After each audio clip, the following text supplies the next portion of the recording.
नमस्कार दोस्तों। हरियाणा विद्यालय शिक्षा बोर्ड भिवानी के द्वारा अध्यापक पात्रता परीक्षा 2022 के लिए आवेदकों की संख्या का ब्यौरा दिया गया है। आप सभी लोगों को पता होगा कि 3 और 4 दिसंबर को हरियाणा में एस्टेट की परीक्षा आयोजित होनी है।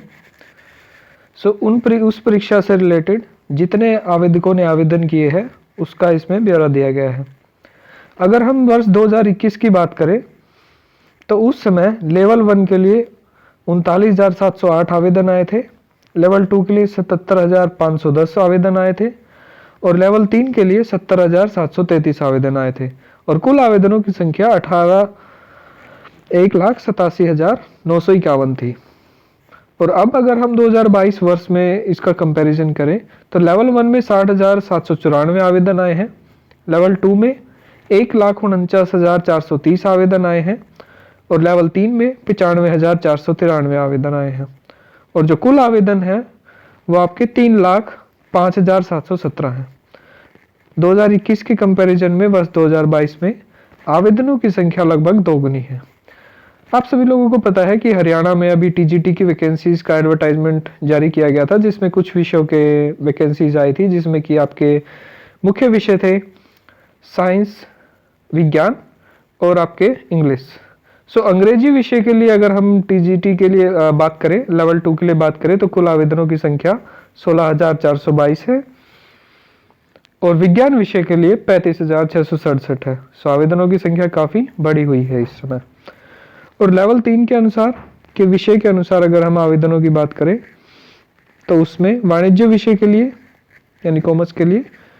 9,554 आवेदन आए हैं, कंप्यूटर साइंस के लिए 8,222 आवेदन आए हैं, फाइन आर्ट के लिए 973, इतिहास के लिए 5,511 आवेदन आए हैं और गृह विज्ञान के लिए 352, गणित के लिए 12,643 आवेदन आए हैं। तो इस प्रकार से ये आवेदनों की संख्या है। विषय ये है कि अभी आप लोगों को पता होगा कि ऑल ओवर इंडिया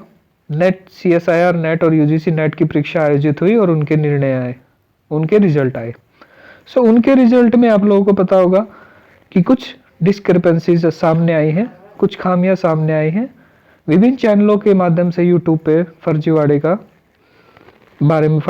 बारे में बताया गया है। जहाँ तक उस फर्जीवाड़े का संबंध है और हरियाणा में जो विभिन्न जो सेंटर हैं, मोस्टली जो बच्चों ने नेट की परीक्षा जो क्लियर की है उसमें हरियाणा के मैक्सिमम बच्चे हैं। इसका संदर्भ सीधा आने वाली हरियाणा में आने वाली असिस्टेंट प्रोफेसर की वैकेंसी से जोड़ा जा सकता है कि अगर हरियाणा में इतने बच्चों के अगर नेट के एग्ज़ाम क्लियर हुआ है और इसी समय अगर क्लियर हुआ है इतनी ज़्यादा संख्या में, तो जाहिर सी बात है अगर फर्जीवाड़ा हुआ है तो हरियाणा में जो आने वाली जो वैकेंसीज है असिस्टेंट प्रोफेसर, उसी के रिगार्डिंग, उसी के लिए वो चीज़ें सम्मिलित रूप से उसको हम देख सकते हैं कि अभी इस समय क्यों हो रहा है। अगर उसको देखा जाए तो सेम वही चीज़ अब हरियाणा में टीजीटी और पीजीटी के वैकेंसीज आई हैं, तो जिन विषयों के वैकेंसीज आई हैं उनमें आवेदन भी बढ़ चढ़ कर आए हैं और वो जो आवेदन आए हैं उनमें अब आपको क्या करना है, अगर आपका टीजीटी का पेपर है या पीजीटी का पेपर है, खास तौर पर जिन विद्यार्थियों ने उन विषयों के लिए आवेदन किया है जिनकी रिक्तियां अभी एडवर्टाइजमेंट में दर्शाई गई हैं, तो आप लोगों को ये करना है कि जो भी बच्चे अपने सेंटर पे एग्ज़ाम दे रहे हैं, जिस भी विषय का एग्ज़ाम दे रहे हैं, तो आप लोगों की ये जिम्मेदारी बनती है कि आप ध्यान रखें उस सेंटर पे कि कहीं कोई गड़बड़ी तो नहीं हो रही है, कहीं कोई बच्चा चीटिंग तो नहीं कर रहा है या कहीं कोई किसी सेंटर पे किसी तरह की कोई खामियां तो नहीं पाई गई है या वो सेंटर ही चीटिंग वगैरह में संलिप्त नहीं है। अगर आपको इस तरह की चीज़ें देखने को मिलती हैं तो आप हरियाणा विद्यालय शिक्षा बोर्ड को इससे अवगत कराएं और ये आपका दायित्व भी बनता है, क्योंकि अगर आपको फेयर परीक्षा का आयोजन करवाना है टीजीटी और पीजीटी के लिए, आप चाहते हो कि वही बच्चे परीक्षा को क्लियर करें जो कि पढ़ के एग्ज़ाम क्लियर करना चाहते हैं, जो कि अच्छे से जिन्होंने पढ़ाई की वही एग्ज़ाम क्लियर करें, तो आप लोगों को इसका ध्यान रखना होगा। इस तरीके से आप परीक्षा की